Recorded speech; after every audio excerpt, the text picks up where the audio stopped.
संगीता जी, आपसे एक मासूमाना सवाल है कि जवेद शेख साहब, फवाद ख़ान और माहिरा ख़ान ने जो है इंटरनेशनल फिल्मों में काम किया, आपने क्यों कभी कोई ऑफ़र कबूल नहीं की? मुझे पाकिस्तानी फिल्मों में अच्छा लगता है काम करना जी। इंडिया से भी ऑफर आई थी लेकिन मैंने नहीं किया। अच्छा, बल्कि डायरेक्शन की भी आई थी, आपको बताया वो महेश भट्ट साहब का आप जिक्र कर रहे थे। और एज ए हीरोइन भी आई थी आपको? हाँ, राज कपूर साहब ने। बहुत छोटी थी मैं, ताशकंद गई थी फिल्म फेस्टिवल में अपनी मुट्ठी भर चावल लेके। वो अपनी सत्यम शिवम लेकर आए थे। अच्छा अच्छा अच्छा। उन्होंने बड़ा इंसिस्ट किया हाँ हाँ हाँ कि झूठ मूठ की शादी करवा देता हूँ ऋषि कपूर से, वहां आ जाओ। प्रेम रोग में लेना चाह रहे थे लेकिन मैं अपना पाकिस्तान छोड़ के नहीं गई।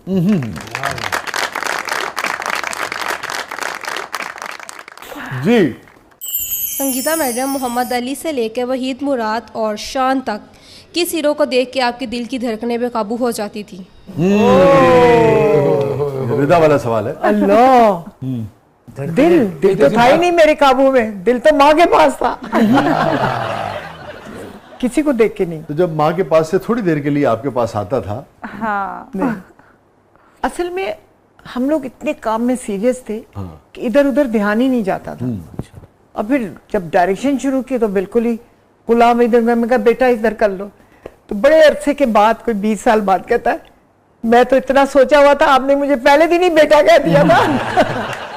कभी ऐसी कोई बात नहीं। हॉलीवुड की किसी एक्टर को देख के? उमर शरीफ बहुत पसंद था।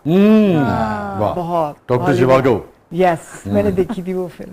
अब आपकी शादी लव मैरिज थी या अरेंज मैरिज? आई नहीं दसो। इन्हें कुछ भी नहीं करना। नहीं, लव मैरिज नहीं की थी। Arrange marriage?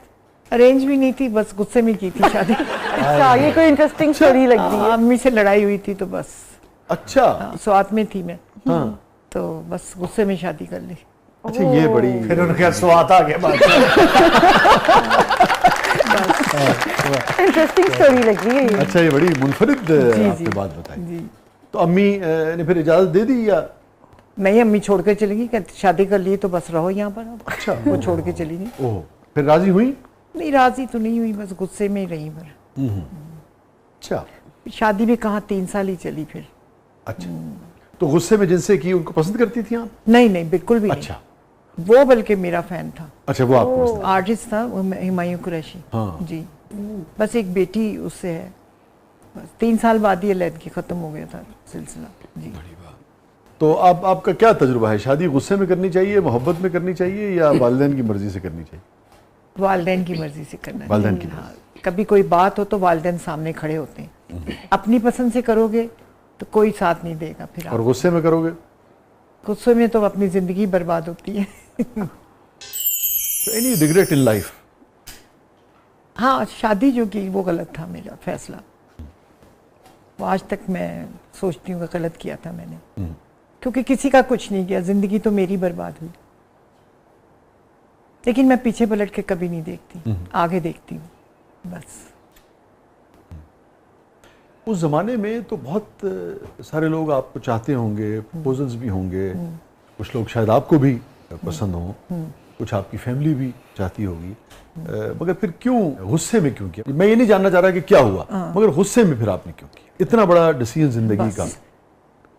मैं उस फिल्म की डायरेक्टर थी, तो सारे यूनिट के सामने अम्मी ने बड़ी गालियां दी मुझे। अच्छा। तो मैं भाग के ना ऊपर से छलांग लगाने लगी थी, नीचे दरिया बह रहा था, दरियाए स्वाद। तो हुमायूं ने आके मेरी टांग पकड़ ली, नहीं तो मैं गिर जाती। करने लगी थी। इसीलिए कहते हैं जवान बच्चों को सबके सामने मत डांटो, अकेले कमरे में डांटो, जो मर्जी, वो बर्दाश्त हो जाता। लेकिन दुनिया, लोगों के सामने अगर आप डांटोगे जवान औलाद को, वो बर्दाश्त नहीं होती।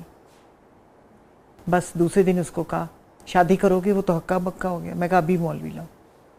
इस तरह शादी हुई। अच्छा। संगीता साहबा, कोई ऐसी बात जिसपे होता है ना इंसान को गिल्ट रहे? मेरी बेटी है मिशाल, उसकी शादी 16वें में वो लगी थी, तो मैंने उसकी शादी ज़बरदस्ती कर दी। ये मेरी ज़िंदगी का सबसे बड़ा और गलत फैसला था। मैं ये समझती थी कि बच्चियां दोनों घर में अकेली होती हैं, मैं बाहर काम पे होती हूँ, तो कोई अभी नबी ना हो जाए। इसलिए उसकी जल्दी शादी की। बस वो शादी गलत हुई, बस बहुत गलत हुई।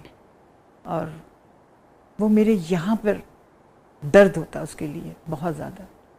और मुझे सबसे ज़्यादा प्यार उसी बेटी से, वो सतमाई थी। मुझे बहुत तकलीफ़ होती है उसकी, बहुत ही ज़्यादा।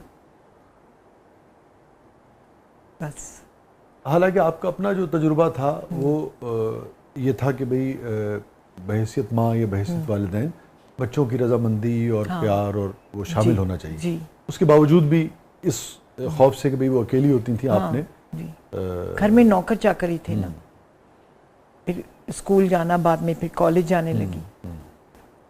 तो कॉलेज में क्योंकि लड़के लड़कियां इकट्ठे पढ़ते थे, तो आपको पता है फिल्म स्टार की बेटियों को अच्छी नज़र से नहीं देखते थे उस ज़माने में। और लड़के तो आपको पता है टाइम पास होते हैं कि टाइम पास हो जाए। तो एक लड़के का मुझे पता चला तो मैंने फ़ौरन ही उसको घर बैठा लिया, फ़ौरन शादी करनी। मैं कर नहीं, बस उसकी मुझे बहुत तकलीफ़ है। बाकी माशाल्लाह सब दोनों बेटियां सही हैं, सेट हैं अपने अपने घरों में।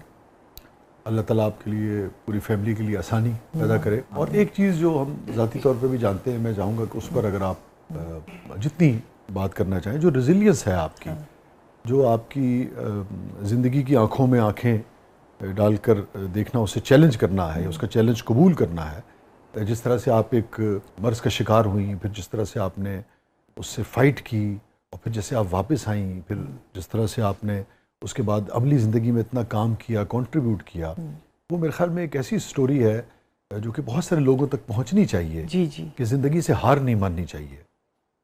मैं ये समझती हूँ कितनी भी मोहल्लक बीमारी हो ना, उससे खौफ नहीं खाना चाहिए, उससे फाइट करनी चाहिए।